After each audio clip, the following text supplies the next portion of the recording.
E aí galera, estamos aqui para mais um vídeo do canal. E para você que já investe em fundos imobiliários, investe em ações também, tá vendo que tá caindo muito nesses últimos meses. E eu vou explicar para vocês os motivos dos fundos imobiliários estarem despencando na nossa bolsa de valores.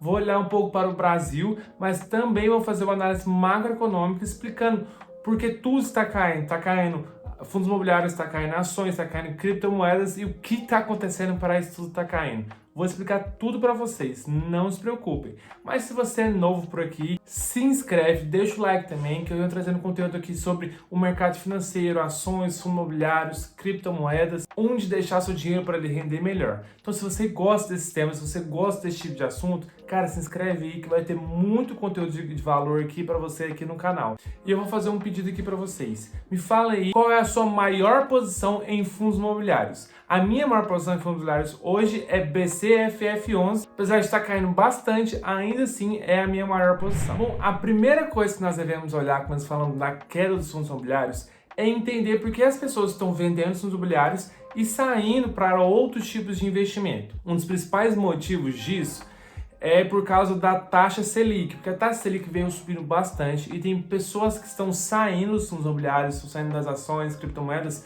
e estão voltando para a renda fixa. Porque, cara, a gente mora no Brasil. Há pouquíssimos anos atrás, tínhamos a renda fixa aí dando 15, 20% de rentabilidade e, de repente, fomos para a rentabilidade de taxa Selic a 2%. Isso aqui foi algo muito rápido e muitas pessoas se assustaram, muitas pessoas desesperaram saindo da renda fixa e foram totalmente para a renda variável, sendo que elas não tinham experiência, elas não tinham apetite ao risco que a renda variável dá.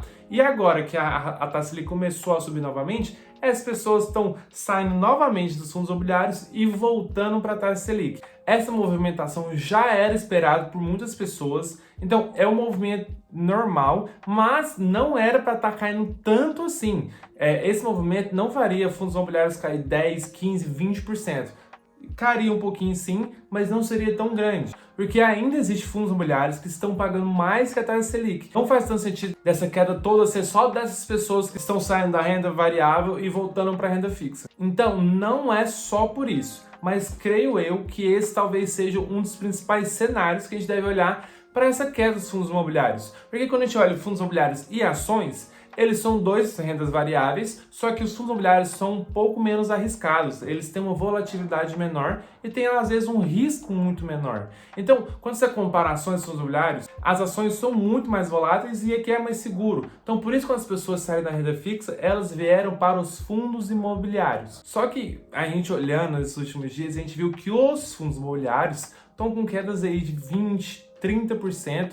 Vou dar o exemplo aí do BCFF11, que estava ali na faixa de R$ 86, que já era uma queda para ele, e ele está agora na faixa de R$ 69. Gente, isso é uma queda muito grande para o fundo imobiliário, que é um FOF, né? Ele é um fundo imobiliário que já é um pouco mais seguro, né? Como eu falei de fundos imobiliários, mas ele é um pouco mais, porque ele é meio que um índice, né? Porque ele investe vários fundos imobiliários. Então, fundos imobiliários de FOF tem a característica de ser menos volátil ainda. Só que quando a gente olha para o mundo, a gente olha para o cenário macroeconômico, a gente vê algumas coisas aqui muito importantes que eu preciso explicar para vocês. A primeira delas é o petróleo. O petróleo veio subindo muito nos últimos meses, né? A gente sabe, a gente está sentindo isso na nossa gasolina. Só que uma coisa bem interessante é que nessas últimas semanas ele mais do que dobrou. Então ele veio cada vez mais alto e as bolsas mundiais sofreram muito com isso. Porque os commodities, não só o petróleo, mas outros commodities também, aumentaram bastante. Então a inflação mundial aumentou bastante. Só que nesses últimos dias, eu acho que nesses últimos 3 dias, despencou novamente. E isso aqui pode ser muito bom pra gente. E quando eu falo pra vocês que um dos principais motivos desse êxodo dos fundos imobiliários voltando para a renda fixa é a taxa Selic, e a taxa Selic é uma forma de proteger a gente da inflação, se eu tô pegando os commodities aqui como o petróleo e alguns outros commodities também que subiram bastante e agora estão começando a despencar, isso aqui pode ser muito bom, porque se despencar, vai diminuir a inflação. E se diminuir a inflação, talvez a inflação não vai subir mais e ela vai ficar ali nessa faixa e possivelmente, se a inflação conseguir ser mais controlada ano após ano, ela volte a cair. E se cair, a gente vai ver novamente esse êxodo. saindo da renda fixa e voltando para a renda variável. Isso aqui é um ciclo, gente, sempre vai acontecer. Mas também não é só isso, não foi só esses commodities que atrapalharam o nosso mercado. Tem uma outra coisa também, que é a nova variante do vírus. Eles estão nomeando ela como Omicron, ela veio lá da África do Sul. E, cara, é uma coisa muito importante falar aqui, é que a gente vê a nossa vacinação, não só aqui no Brasil, mas no mundo todo, avançou muito. O país aí já está com mais 60%, 70% de vacinação. E agora a gente está se perguntando, se os países estão tão avançados assim, por que tá tendo essas novas variantes? Porque o Covid está voltando a ser algo muito importante. Simplesmente porque quando você olha o mapa de países que tiveram maior vacinação, a gente olhar na África, a África não tem nem, sei lá, 10, 15% da população da África inteira não foi vacinada ainda. Então, o porquê isso aqui é importante? Porque se o mundo todo está vacinado e a África não está, esses países aqui, a chance de desenvolver uma nova variante, vir um vírus mais forte aqui, é muito grande. E é exatamente isso que aconteceu.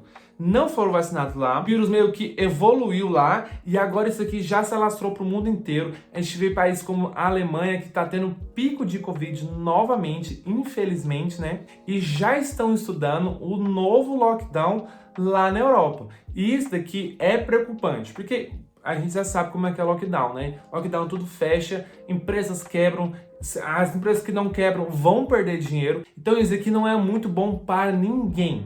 Então a gente deve estar muito de olho nisso, várias variantes. A gente tem que entender se as vacinas vão nos proteger disso, né? Quais vacinas também, se vai ser Pfizer, AstraZeneca, se é a lá da China que vai proteger a gente. A gente precisa saber quais vão se proteger e como vai se proteger, porque a gente lembra daquelas porcentagens, né? Ah, você tem 20% de chance de não pegar Covid. Ah, mas você tem 100% de chance de não morrer se você pegar por acaso. Então a gente precisa saber quais são essas taxas com essa nova variante. Isso daqui é muito importante. Porque se vier falando que pessoas que vacinaram com a Pfizer, com a AstraZeneca, estão protegidas dessa nova variante, isso aqui vai ser muito animador, porque se você pegar o cenário mundial, essas duas vacinas foram o que mais vacinaram no mundo inteiro. Então vai ser algo muito positivo pra gente. Agora se vier falando que elas não são capazes de nos proteger, que a gente vai ter que tomar uma nova dose, isso aqui pode ser muito preocupante. Pessoas vão ficar com mais medo que já estão. Tem muitas pessoas que estão olhando o nosso cenário, vendo como foi 2020 e achando que 2021 já tá tudo bem, que a gente não precisa usar mais máscara, que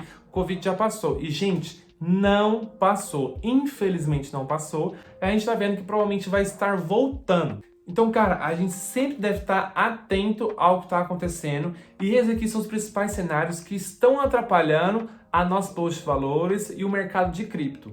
Porque quando a gente fala de medo, não importa muito falar que cripto não tem governo por trás e não sei o que. Quando as pessoas estão com medo, elas querem pegar o seu dinheiro para se protegerem. Então não importa se esteja na bolsa de valores, não importa se esteja numa renda fixa ou no mercado de criptomoedas. As pessoas vão vender para pegar o dinheiro, para poder usar se elas precisarem, se elas estiver passando algum tipo de necessidade e tal, passando algum tipo de perigo. Elas vão precisar. Então é muito importante vocês entenderem isso. E lembrando que isso aconteceu quando anunciou os lockdowns mundiais, né, que as bolsas começaram a despencar.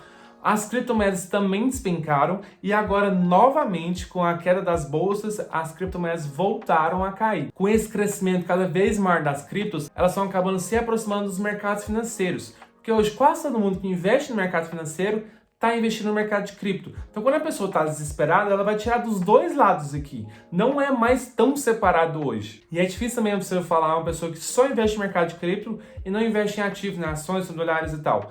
Tem, claro, mas não é tão comum mais. As pessoas já estão investindo nos dois lados aqui. Então eu quero saber de vocês. Qual a sua opinião sobre essa análise macroeconômica? Me fale aí também se tem alguma coisa que eu não falei, que é importante, que é relevante também para quando você está analisando fundos imobiliários, ações e tal, que vai estar afetando a gente de uma forma macroeconômica. Não se esqueça também de se inscrever no canal, deixar o like, que vai me ajudar bastante. Agradeço vocês que chegaram até aqui. Bons investimentos, que Deus abençoe vocês e tchau!